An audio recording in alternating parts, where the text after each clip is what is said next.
Hola, un saludo muy especial a todos nuestros seguidores. Bienvenidos a un nuevo episodio en Sin Filtros con Manuela Zamorano. Hoy tenemos una invitada muy especial. Ella es psicóloga, especialista en neuropsicología y educación, es escritora, es una mujer que nos ha demostrado que las discapacidades no tienen límites. Bienvenida a este espacio, María Camila Martínez Cardona. Hola Manu, ¿cómo estás? Muchas Bien, gracias por la invitación.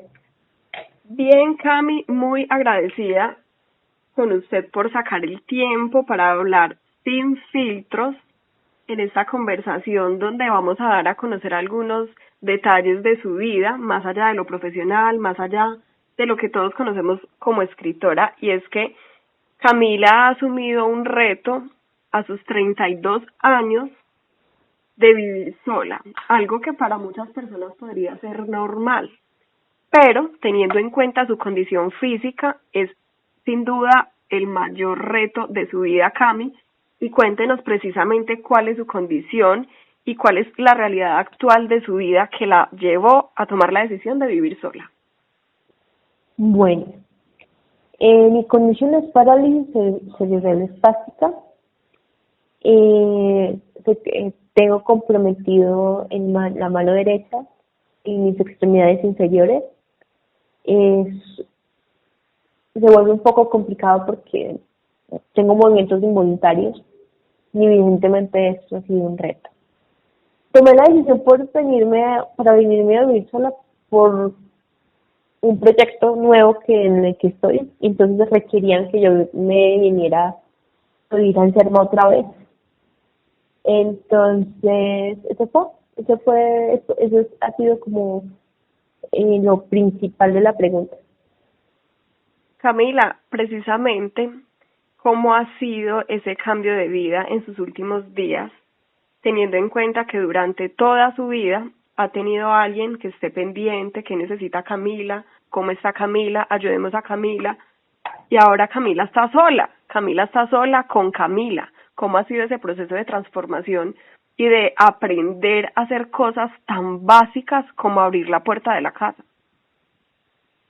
Pues así ha sido un proceso de adaptación muy enorme. Yo no voy a decir nunca te voy a decir que es fácil, porque mi condición es de cuidado, es de que tengo que pensar mil veces antes de tomar una decisión o hacer una acción que me ponga en peligro. Es ha sido un proceso muy bonito porque me he encontrado con cosas que yo no sabía que podía hacer o llegar a intentar hacer. Sí, no es fácil, porque te lo digo, no es fácil, pero tampoco es como que me voy a echar a morir porque no me sale la primera, sino que es de intentar y intentar mil veces hasta lograrlo. Siento que es enorme, un paso enorme para mí, aprender a abrir la puerta de mi casa. Y no es como de que yo vaya a decir, no, es que yo me vine por cosas que no es porque yo nunca lo hubiera intentado, es porque no me habían permitido, la vida y la existencia no me había permitido tener esta experiencia tan bonita y tan fuerte, porque no solamente soy yo la que cambió, sino mi entorno, y eso es algo súper fuerte, súper liberador y súper cambiante y súper sanador. También porque hace sentir que a pesar de la discapacidad puedo ser independiente y tomar mis propias decisiones. Y decir, por ejemplo, si como temprano, si no como temprano, qué voy a comer, qué no voy a comer. Eso ahí es cuando uno dice que falta me hacía ser independiente. Cami, han sido muchos cambios y uno de ellos, que sin duda es el más importante, tiene que ver con ese proceso de desapego o de aprender a hacer una vida nueva sin estar al lado de la mamá. ¿Qué ha significado en su vida su mamá? ¿Qué ha sido la que siempre ha estado ahí acompañando, guiando cada paso, acompañando cada proceso? Y ahora ella puede estar pero de lejos, de una forma muy diferente a la que estaba habitualmente. ¿Cómo ha sido ese cambio? Pues mi mamá siempre ha sido la mujer que me ha apoyado en todo, absolutamente en todo, y hasta lo que no debería también. Es una persona a la que admiro por su esfuerzo, su capacidad, su guerrero, su forma de ser guerrera me tiene aquí, ¿sí? La relación creo que no, creo que obviamente que es diferente porque ya no estamos con que no nos podemos ver todos los días, o por lo menos cuando yo estaba trabajando y yo en casa nos veíamos todos los días, pero no era como muy apegada a la relación, pero sí estaba ahí. Ahorita que estoy sola, ya me llama todos los días, está pendiente. No de forma controladora, pero sí me hace sentir que ya está, a pesar de que no esté. Sí, es algo muy bonito. Por lo menos yo puedo llamarla ahora más tarde y decirle, mami, imagínate que Manu me,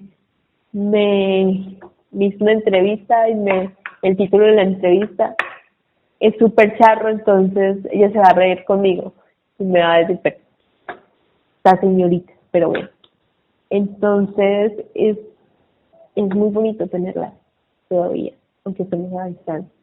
Y ahorita la voy entendiendo más cuando por cosas de la vida nos tocó volvernos a Risaralda hace unos cuantos años y nos tocó volver a la casa materna y se sintió un retroceso, pero un retroceso que nos ha enseñado muchas cosas de nosotros mismos y de mi abuela Tere. Entonces, es eso, sí, todos saben que pueden, que yo voy a estar bien, porque si no estuviera bien, no estaría tomando estas decisiones ni nada de eso. Entonces, mi mamá está muy contenta, aunque yo sé que le hago falta, mucho. Camila, esta decisión ha sido de valentía, como muchas en su vida. ¿Qué ha significado para usted haber crecido en un entorno rodeada casi completamente de mujeres? ¿Cómo se forjó ese carácter, esa niña fuerte a pesar de las circunstancias que hoy en día es una mujer independiente a los 32 años, iniciando un proyecto de... Ay, espere, Cami. Una mujer a los 32 años iniciando un proyecto de vida independiente como tanto lo soñó. Pues tengo la buena fortuna de tener a mujeres independientes en mi alrededor. Todas las mujeres que me han rodeado durante toda mi vida, por ejemplo, mi abuela, mi mamá, mis tías, o sea, todas las mujeres que me han rodeado son mujeres independientes que trabajan, que vivieron solas en algún tiempo, o no solas, o con sus hijos, pero sin esposo, sin compañero, por así decirlo. Entonces, yo creo que eso me da más voluntad y me digo yo a mí misma, si ellas pudieron, yo creo que no puedo, que no tengo una familia o alguien a quien cuidar, que no puedo cuidar yo sola, no tengo una responsabilidad gigante como por ejemplo un hijo, todavía no tengo esa responsabilidad como tal, entonces siento que yo lo puedo hacer porque no tengo esa situación de que de de que tengo que priorizar a mi hijo antes que a mí. Y eso es algo como que yo tengo muy claro. Ellos sí priorizaron a sus hijos y si no estuvieron aquí, la verdad. Pero entiendo que básicamente lo que yo soy es como el referente de muchas ancestras, de muchas mujeres, de muchas mujeres que les tocó vivir muchas cosas no tan bonitas y que nunca pudieron ser independientes totalmente porque tenían a cargo a sus hijos o a otras personas. Entonces yo al hacerlo así libero muchas cosas de mis antepasados y me libero a mí misma también de tener un canon, por así decirlo, o un patrón que a veces es sano, otras veces no. En esta conversación sin filtros, Camila nos cuenta detalles muy personales y justamente, Cami, cómo tuvo que ver toda esa situación, toda esa crianza, en la decisión de, siendo muy niña, casi a los 12 años, empezar a escribir, más tarde convertirse en escritora, tener varios libros, luego decidir estudiar psicología y hoy ser una especialista? ¿Cómo ha sido todo ese proceso de formación a través de la escritura y de la academia? Pues desde la escritura fue por necesidad. Creo que cuando a uno le pasan ciertas cosas en ciertos momentos de la vida, uno busca refugio en cosas no tan sanas. Y yo lo único que pude fue sentarme a escribir y llorar días y días y días y días enteros por cosas que yo no entendía, por cosas que me pasaron, por cosas que no son tan bonitas, por abusos también, por separaciones, por muertes años más tarde. Entonces yo me volví escritora para contar mi vida y poder sacar todo lo que tenía dentro de mí. ¿Sí? Primero fueron poemas, después fue un diario, después fue... y la historia del diario siempre va a ser muy cómica y siempre la cuento en todas las entrevistas porque ahí se nota que básicamente fue un accidente y yo me volví escritora reconocida y ahora ya casi nadie me para, por así decirlo. Yo tenía un diario donde escribía todo. Entonces yo me fui para Venezuela como a los 14 años, entre 13 y 14, y más o menos está como la cuenta mental. Y en ese diario yo contaba todo lo que me pasaba, tanto en Risaralda como en Venezuela. ¿Sí? Y por cosas de la vida yo volví a Risaralda 7 meses después, con una depresión súper fuerte, con muchas cosas dentro de sí misma, entonces no podía. No podía hablar y empecé a ir de para atrás, una depresión muy latente. Entonces empecé a escribir y ahí por medio de la literatura empecé a sanar, a hacerlo consciente.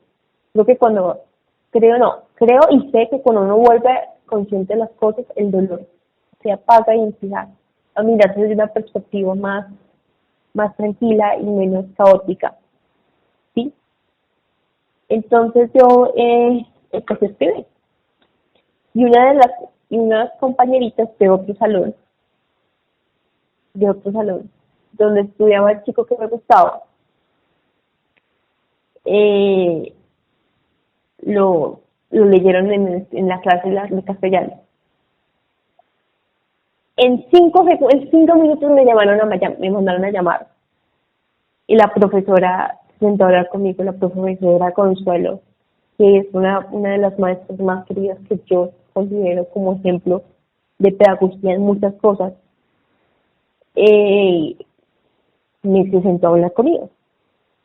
Y yo sabía perfectamente que había leído el diario porque eso fue un escándalo, porque la persona con la que yo referenciaba en ese libro, bueno, es porque se volvió un libro muchos años después, llamado Clark. Me preguntó que por qué lo había escrito. Entonces yo le dije que era como mi forma de sanar y de desahogarme porque no sabía ni siquiera qué estaba haciendo. Solamente escribía porque no tenía nada más que hacer. Y no llorar y escribir. Entonces la profe me dijo que yo tenía talento. Y yo tenía talento para escribir y porque no me dedicaba a eso. Y aquí estamos. Con lo académico fue una decisión difícil. Mi abuelito murió cuando yo tenía 17 años. Y el mundo a mí se me devastó. Porque como tú bien dices, como te conté ahora, yo me crié en un matriarcado, pero con un abuelo maternal, no paternal. Yo recuerdo a mi abuelo jugando conmigo. Yo recuerdo a mi abuelo estando pendiente. Yo me acuerdo a mi abuelo diciéndome que yo podía hacer lo que yo quisiera hacer. Yo recuerdo a mi abuelo diciéndome que no me casara sino hasta que no tuviera una especialización o por lo menos algo con que vivir y comer. Porque que yo no fui una mujer mantenida. Yo recuerdo mucho a mi abuelo diciéndome que yo podía. Que aunque no caminara, yo tenía un motor de avión, de cohete, ahora es de cohetes, ¿no? Y yo podía volar como yo quisiera. Que si no quería volar era porque no quería. Entonces esto hizo que me convirtiera en parte de una situación de un dolor muy grande, muy, muy grande. Entonces, cuando yo estaba en el colegio, en la normal, porque soy normalista también, anótalo por favor, soy pedagoga. Cuando yo estaba estudiando pedagogía, que es una de mis pasiones, también la rectora y la coordinadora no permitieron que se hicieran las prácticas de pedagogía, entonces no pude terminar mi ciclo complementario, entonces yo quedé muy triste, pero no triste de saber que no iba a poder ser normalista, sino triste porque no iba a poder seguir mi otra pasión, que es la enseñanza, que es la educación.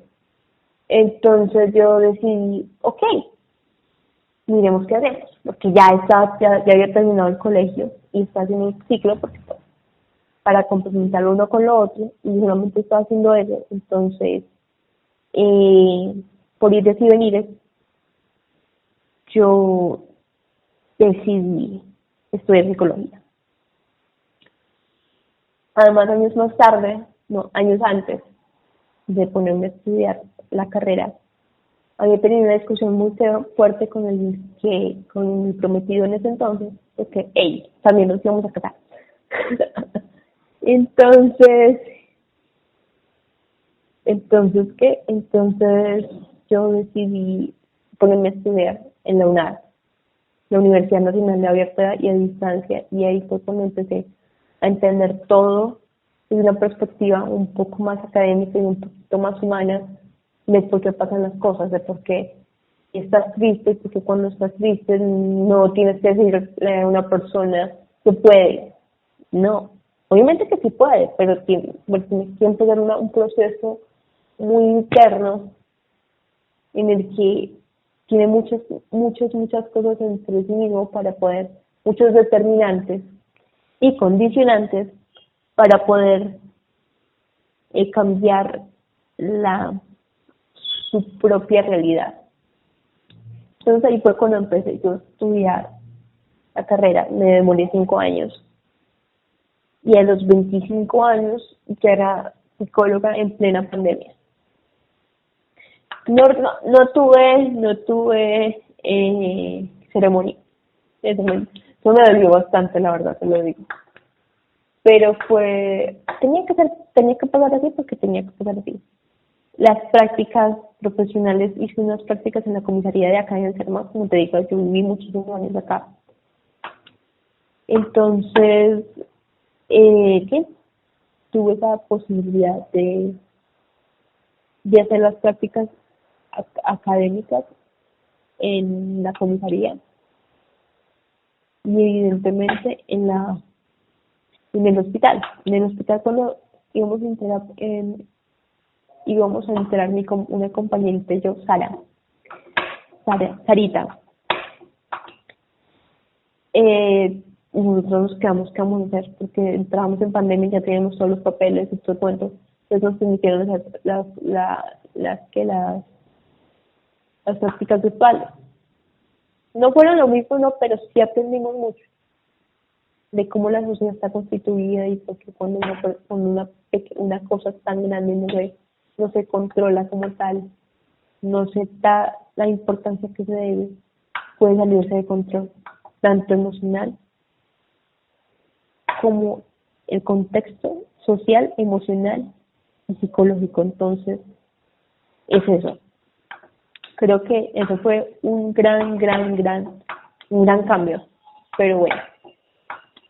Para mí usted se tardó 5 años mientras hacía su carrera profesional, que por la metodología virtual le permitió poder acceder a esta educación desde su casa. ¿Cómo eran esos días mientras estudiaba y de manera paralela seguía escribiendo sus libros? Pero al mismo tiempo, y de pronto lo más importante, mientras estudiaba psicología, hacía su proceso de sanación y de comprensión de esa cantidad de situaciones por las que antes lloraba? ¿Cómo fueron esos días? A ver, sus días fueron tranquilos. La verdad, sí, la universidad fue, la época universitaria para mí fue la más tranquila, la más comprensible, porque como te digo, pasar de un colegio en donde te hacían bullying, te maltrataban, te decían que no podías, o todos de los casos te cerraron la puerta de una forma difícil, muy fuerte. Empecé a entender que ni siquiera era culpa mía, ni de los profes, ni de los compañeritos, sino de sus crianzas y de cómo se constituye su vida y su existencia. Entonces dejé de odiar. Entonces también ahí fue cuando también empecé a escribir mi blog en WordPress, cuando eso, y ese blog estuvo en todos lados, ¿no? Buscando un hogar, por así decirlo. Siempre he dicho que yo soy de blogs, me gusta escribir mi vida y que la gente la lea y que se entere y que sí se puede. Se llamaba El Viernes todos los viernes, todos los jueves, y no sé por qué así lo tomé así. Entonces, yo escribía día por medio, escribía harto, y ahí fue cuando con ese material pude tener mucho material para escribir las mañanas, que es mi biografía, que todavía le faltan algunos añitos, estos añitos. Entonces fue esa parte tan importante para mí, que de romper la cabina de una forma tan épica como sea posible. Entonces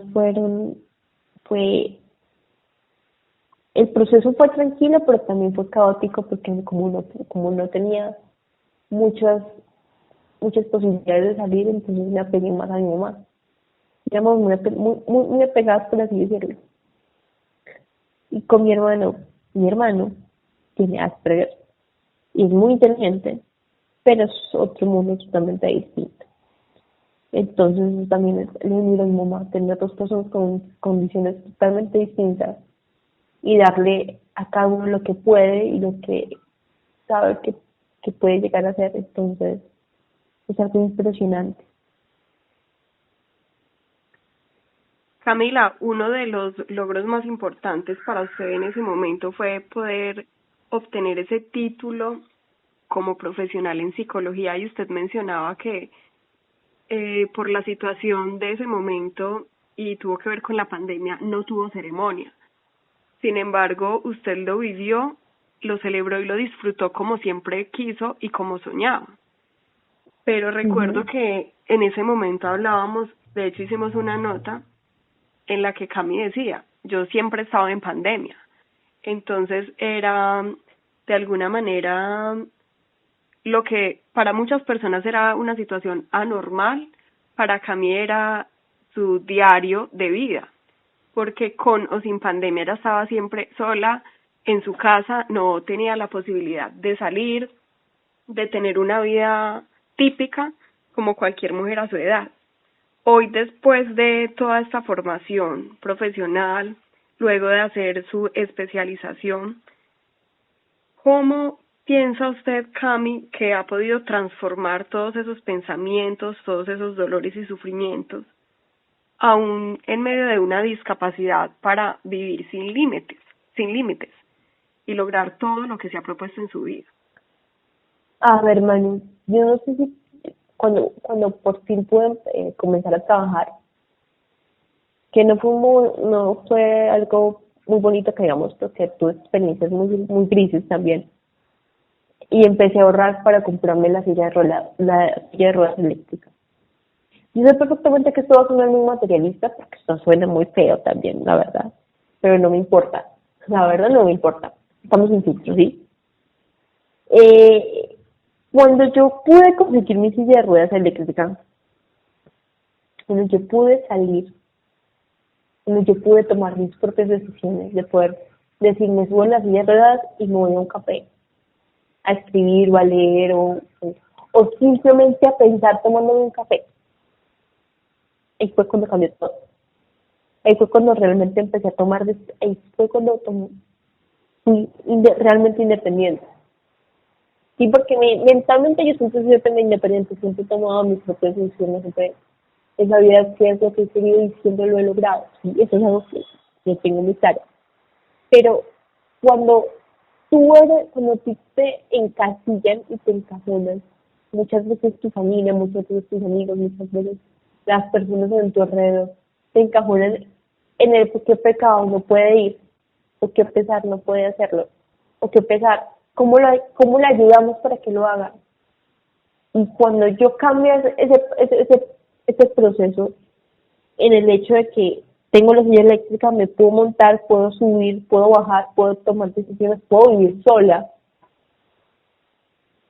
Es ahí donde uno dice que requiere esa independencia. Obviamente siendo muy adulto, porque, vuelvo a decirlo, la adultez a mí me llegó un poquito tarde, un poquito nada más, pero sigo siendo la misma chica soñadora, que sueña, que sueña con muchas cosas que una persona común y corriente sueña, ¿sí? Entonces, es eso.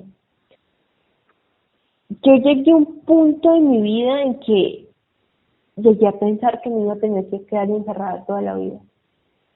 Que viví en pandemia. Que yo viví en pandemia casi toda mi vida. En un encierro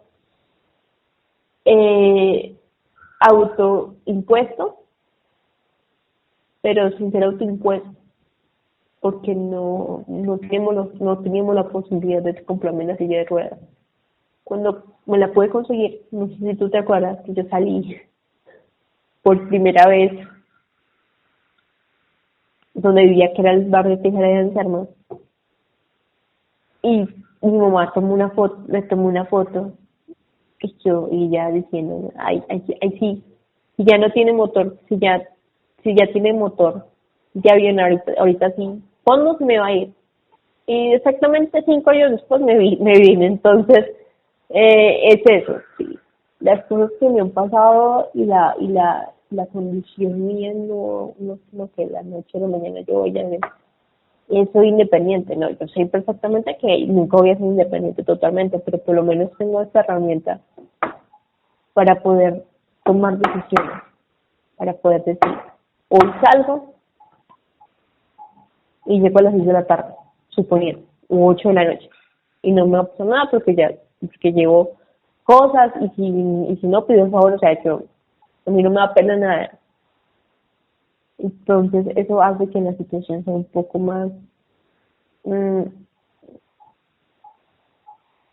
Cami, su formación profesional, su fortaleza, su silla, su familia, su empoderamiento, son todas esas herramientas que, como usted menciona, le aportan la capacidad de tomar esas decisiones, de sentirse independiente. ¿Qué decirle a esas personas que aún aparentemente teniendo todas las herramientas se sienten limitadas y se sienten incapaces de lograr hacer lo que sueñan y detienen sus propósitos por temores y por miedos? Bueno, cada persona tiene su porqué y el porqué tiene mucho que ver el miedo, ¿sí? Todos tenemos traumas, vuelvo a decirlo. Yo he tratado de enfrentar todos mis traumas de modo que estén ahí, pero que yo sepa que están ahí porque son como la demostración de todo lo que superé. ¿Sí? Entonces yo les digo a estas personas que busquen ayuda, que no se queden en silencio, que hagan cosas que les hagan dar paz, que que aquí nadie va a juzgar a nadie, que todas las personas necesitamos ayuda en algún momento, y que si en algún punto la mente juega sucio, porque la mente juega sucio, es porque algo está cambiando, para bien o para mal, pero algo está cambiando, que nunca se quede en el mismo lugar donde la vida y la existencia los puso porque les tocó, no. Y que si pueden, miren todo lo bonito y que sean agradecidos. Creo que es como lo más importante, ser agradecidos. Agradecida con la vida, con la existencia, con el ser que, en el que ustedes crean. No importa. Lo importante es ser agradecidos y seguir, sin importar el cómo ni el dónde, seguir adelante, porque para atrás, como digo yo, asustan. Entonces, eso es como el mensaje. Su mensaje de valentía y de asumir los retos, precisamente al iniciar esta conversación sin filtros, hablábamos de que usted está asumiendo el reto de vivir sola, Cami. Cuéntenos un poquito cómo han sido esos días, a qué se ha enfrentado, a hacer cosas completamente nuevas en sus rutinas.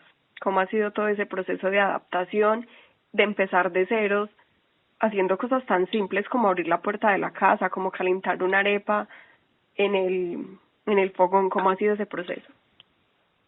Pues para mí ha sido muy charro, te lo digo porque yo siempre he visto cocinar a las mujeres de mi familia. Es algo muy de nosotros, de las mujeres, esta casa, de cocinarle a la gente y cocinarnos a nosotros mismos, ¿cierto?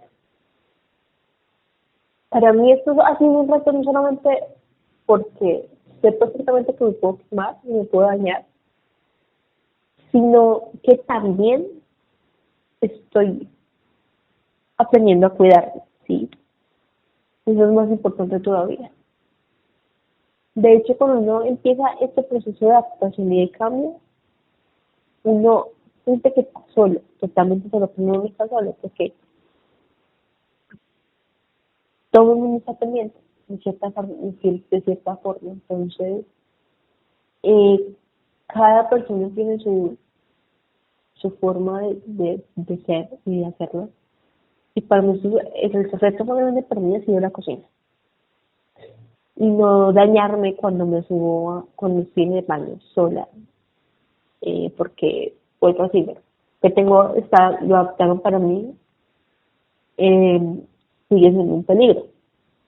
Sí, entonces es eso, saber perfectamente que ahorita no puedo llamar a mi mamá o a mi hermano para que me ayude o a alguien, y tengo que cuidar mucho. Tengo que saber dónde voy a poner los pies, dónde voy a que el baño no esté mojado, y si está mojado, no tengo por la trapeadora a secarlo, o sea, cosas como que nunca había hecho, las estoy haciendo, y siento que más que para hacerlo como tal, es la necesidad, ¿sí? Las personas necesitamos una necesidad para evolucionar, entonces, para mí una necesidad es comer, ir al baño, entonces tengo que saber cómo hacerlo. Sí, entonces ese ha sido mi reto. Mirarlo por una necesidad y por gusto, porque de igual forma, una necesidad sin gusto se vuelve una obligación. Y tampoco estamos para eso. Cami, usted ha logrado cosas muy importantes, ha escrito varios libros, se hizo profesional, tiene una especialización, pero sabemos que es una mujer muy soñadora. ¿Qué sueños tiene por cumplir? ¿Qué sueños? ¿Quieres ser un magíster? ¿Quieres estudiar un magíster en alta gerencia en salud? O algo similar. Tengo otro proyecto literario y definitivamente, aunque no lo crean, casarme. Solamente me falta eso. Ya para saber perfectamente que lo bueno que has hecho en la vida me falta eso, ¿sí? Me falta esa parte. Solamente me falta esa partecita emocional, romántica para poder decir, ok, lo logramos a los 30 y pico de años y si ya me siento satisfecha con lo que he hecho en estos últimos años, no me imagino cuando termine de lograr todo lo que tengo que hacer y no solamente personalmente, sino profesionalmente, porque el magisterio del doctorado me espera. Se lo prometí a mi abuelo que yo iba a ser la doctora de la casa. Y eso es algo que tengo que cumplir. Es algo que lo tengo que cumplir y eso es como el logro más grande. A corto plazo, a mediano corto plazo, ¿sí? Ya el resto vendrá por añadidura. O quién sabe. La vida es tan rara que no sé cómo se van a cambiar los papeles en algún momento. Y seguramente lo va a conseguir porque Camila, aunque no camina, tiene alas y sabe cómo volar. Cami, muchas gracias por su tiempo, por abrirse a conversar sin filtros en este espacio, por contarnos detalles íntimos de su vida, cosas que a lo mejor nunca había conversado en un espacio abierto. Muchas gracias por sacar su tiempo y por estar aquí conectada con nosotros sin filtros. Bueno, muchas gracias, Manu. Ojalá que mis palabras en mi vida les den a los demás un poco más de fortaleza y de saber que sí se puede, que no importa cuánto se demore, uno puede aprender a abrir la puerta de su casa a los 32 años. Cami, muchas gracias. Gracias por estar tan dispuesta a hablar, a conversar de una manera tan tranquila y sin filtros. Invitar a todos los que nos escuchan a que sigan conectados en este espacio sin filtros con Manuela Zamorano.